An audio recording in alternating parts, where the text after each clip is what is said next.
Hola chicos, buenas tardes. Como les prometí, les envío el video con la relación de los temas que vamos a estar revisando, que serían el número 3, 4 y 5 del módulo 1 de Epidemiología y Nutrición de Blackboard. Y estaríamos revisando propiamente lo que son los tipos de muestreo que podríamos utilizar en los proyectos de investigación. Sobre todo, aunque vamos a ver ambos tipos, les pediría que se concentren sobre todo en los del método cualitativo, que es el más utilizado dentro de los estudios tanto clínicos como experimentales en epidemiología. También vamos a ver al final un listado de lo que son algunas bases de datos, que es parte de los temas en donde pueden ustedes encontrar datos estadísticos para la búsqueda de las diferentes enfermedades que vamos a revisar en el transcurso. Muy bien, en cuanto a los métodos cualitativos, dentro de sus principales características encontramos que se trata de pequeñas muestras. Estas muestras pueden ser desde 7 a 10 casos, de acuerdo a las recomendaciones de algunos autores, o a veces se van a enfocar a las necesidades de lo que es el concepto de saturación teórica. Esto es que cuando empezamos a entrevistar a las personas, conforme nos van dando información cada vez más repetitiva, en ese momento dejamos de seguir entrevistando y verificando datos con las personas. También tienen una base teórica que se debe seleccionar y con base en eso se selecciona el tipo de muestreo. Deben tratar de resolver una pregunta o problema y además lograr que se comprenda a través de esa muestra lo que son las opiniones, la ideología, prácticas, experiencias de vida, perspectivas sobre algo que hayan vivido, experimentado las personas que son parte de la muestra, o a veces se requiere de gente que sea experta sobre ciertos temas. Si se dan cuenta, debido a que esto es lo que analizan las muestras, no estamos hablando precisamente de datos estadísticos, necesitamos las opiniones y las experiencias de esa gente, sus perspectivas. Por tanto, son no probabilísticas y son muestras que pueden ser flexibles y ajustables y son continuas a lo largo del tiempo de estudio. Es decir, podríamos empezar pensando en que solo vamos a hacer uso de 7 a 10 casos de personas, pero si aún así no logramos la parte de la saturación teórica, entonces quizás seguimos entrevistando una mayor cantidad de personas hasta lograr el término. Dentro de los tipos de muestreo podemos encontrar los de variación máxima, donde vamos a encontrar una gran variedad de perspectivas sobre el tema a investigar. Es decir, podríamos seleccionar quizás una persona de 50 años, otra de 40, otra de 30, otra de 20, otra de 10, para preguntarles quizás sobre qué les parece algún producto en el mercado, sobre el ámbito alimenticio. De las homogéneas deben ser poblaciones que tengan características comunes, como que vivan en una misma situación geográfica, que tengan el mismo rango de edad, que sean del mismo género sexual, por ejemplo. En las teóricas se busca personas que sepan específicamente sobre un tema, que conozcan del tema.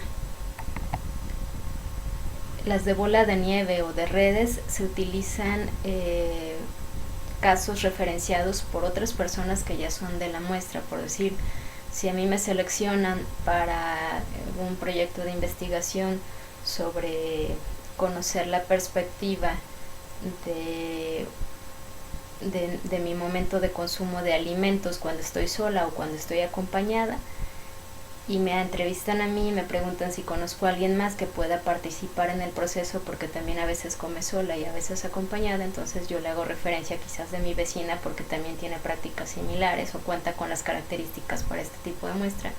Quizás mi vecina hace referencia también de su hija, de su tía o de otra vecina más que también tiene características similares para poder participar en este proceso.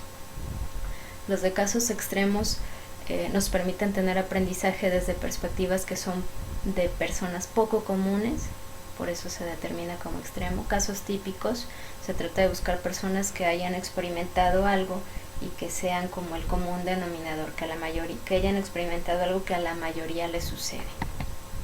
Casos políticamente importantes, donde se centra la atención en casos bastante específicos que no podemos eliminar de las muestras porque definitivamente son personas que han experimentado exactamente lo que necesitamos. Aleatorizado, que se refiere a agregar personas dentro de la muestra a las que se les pueda seleccionar a través quizás de cierto tipo de criterios de selección, a través de algunas fórmulas quizás, y que deben tener como cierto rango de credibilidad en los niveles de confianza de selección de la muestra. El estratificado propositivo, que facilita tener como la comparación de un grupo con otro, entonces a lo mejor qué tipo de experiencias han tenido las personas que comen solas contra las experiencias de quienes comen acompañadas la mayor parte del tiempo, por ejemplo.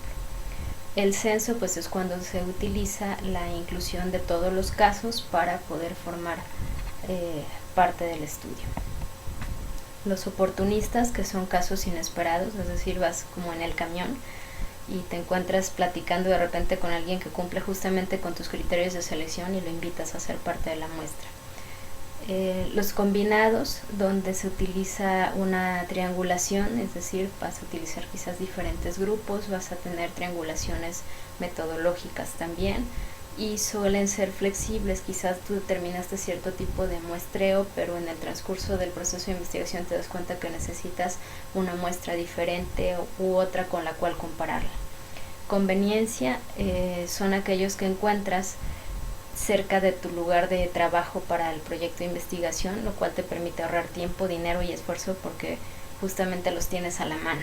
Es decir, si yo quisiera hacer un trabajo sobre adolescentes, pues estaría invitando a trabajar dentro de la muestra a los alumnos de Universidad Tecmilenio, debido a que ahí es donde estoy laborando actualmente.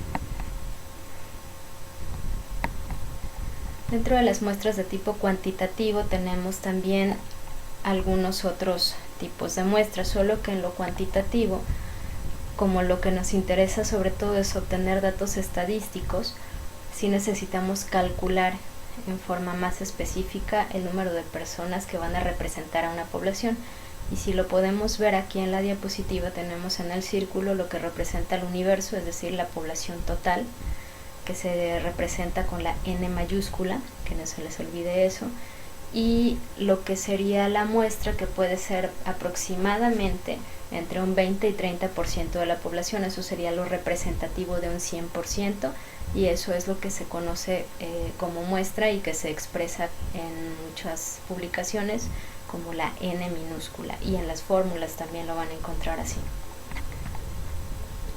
El muestreo en cuanto en ámbito cuantitativo selecciona unidades de una población ya definida. Existen dos tipos, los no probabilísticos y los probabilísticos. Dentro de los no probabilísticos tenemos el de conveniencia, donde se seleccionan unidades de estudio que se encuentran disponibles al momento del estudio, solo que son poco representativas, ya que usualmente, además de que estén en el momento del estudio presentes, son seleccionadas por cierto tipo de criterios homogéneos que establece el mismo investigador. Por cuotas es a partir de un determinado número de unidades de diferentes categorías y que aparecen en la muestra, de manera que todas sean representadas. Dentro de los probabilísticos encontramos el aleatorio simple, donde podemos utilizar listas numeradas con todas las unidades de la población. Se decide el tamaño de la muestra que se va a obtener del universo, y se selecciona la muestra por medio a veces de un sistema de lotería al azar, o puede ser por medio de una tabla de números aleatorios o a través de un programa tipo estadístico. Podemos ver algunos ejemplos de cómo calcularlo en las ligas electrónicas que aparecen aquí en la diapositiva. Están los sistemáticos también, donde los individuos se seleccionan por intervalos regulares, y entonces pudiera ser que a lo mejor en una lista de alumnos, de 5,000 alumnos, yo decido que solamente voy a seleccionar de ahí los que aparezcan como números nones, o cada 10 alumnos, algo por el estilo. Pueden ver también un ejemplo de cómo hacer una selección sistemática en la liga electrónica de la diapositiva. Los estratificados, que es propiamente dividir las muestras en diferentes grupos o estratos con características homogéneas entre sí u homogéneas hacia el interior de cada estrato o de cada grupo. Eso nos permite hacer estudios comparativos. Los conglomerados son otro tipo de los muestreos cuantitativos, donde se eligen aleatoriamente unidades de estudio por medio de listas de grupos. También vamos a tener diferentes grupos y dentro de esos grupos vamos a seleccionar a los que van a conformar parte de la muestra. También nos sirve para hacer trabajos de tipo comparativo. Y los multietápicos, que son muestras que se seleccionan desde el inicio del trabajo de estudio, pero que posiblemente necesita que se seleccione una nueva muestra después de cierto periodo de tiempo. Entonces, por etapas se va a ir seleccionando una muestra diferente y eso es lo que lo caracteriza. La limitación es que, bueno, no siempre son representativos de toda la población y pues que a mayor número de conglomerados es mayor la probabilidad de representatividad, así que mientras más grupos se incluyan, mucho mejor. Finalmente, bueno, tienen las características del trabajo de investigación que estaremos realizando para poder integrar ahí los temas 3, 4 y 5, donde haremos una revisión de estos mismos temas en Blackboard. Determinarán por equipo un tema de investigación relacionado a los hábitos de alimentación y las enfermedades crónico-degenerativas. Van a buscar 4 fuentes de información científicas y oficiales. Al final de estas diapositivas van a encontrar algunas de esas ligas y van a poder buscar ahí algunos datos estadísticos desde el nivel de padecimiento, de gravedad o de trascendencia de esta enfermedad que hayan seleccionado, sus formas de expresión de enfermedad, los signos, los síntomas, lo que son las formas de diagnóstico y de tratamiento relacionado a ello como una especie de antecedente para su proyecto de investigación. Y finalmente estarán presentando los datos del proyecto de investigación en un formato con marionetas o títeres al estilo del programa 31 minutos, donde presentarán estadísticas de los antecedentes que hayan revisado, los objetivos de investigación, así como los criterios de inclusión, exclusión y eliminación, y lo que serían propiamente los resultados a manera de gráficos y de tablas que van a estar trabajando para empezar en esta primera etapa dentro del programa de Excel. Y finalmente ustedes decidirán si el formato de presentación del programa lo van a hacer en vivo en clase o a través de un video, y la duración solo les pediría que fuera de un aproximado de entre 7 y 10 minutos por equipo. La entrega es el día 8 de septiembre y si quieren profundizar un poco más en cuanto a cómo seleccionar las muestras para su trabajo de investigación, que puede ser tanto clínico dentro del ámbito de las prevalencias o incidencias o de tipo experimental como los videos de la diapositiva anterior, lo pueden hacer. Y tienen un listado aquí de bases de datos en las que pueden encontrar los datos estadísticos de su enfermedad, así como otras ligas para poder investigar un poquito más sobre cómo sacar los cálculos muestrales. Existen varios tutoriales en internet y bueno, dentro del aula estaré apoyándoles también en la medida posible. Espero que la información les sea suficiente para iniciar con el proyecto. Estaremos teniendo las tutorías de todas maneras durante los periodos en aula y cualquier duda estoy a la orden. Que tengan un excelente fin de semana y daremos continuidad entonces a lo que es el video de criterios de inclusión, exclusión y eliminación para que puedan trabajarlo también en sus proyectos. Gracias.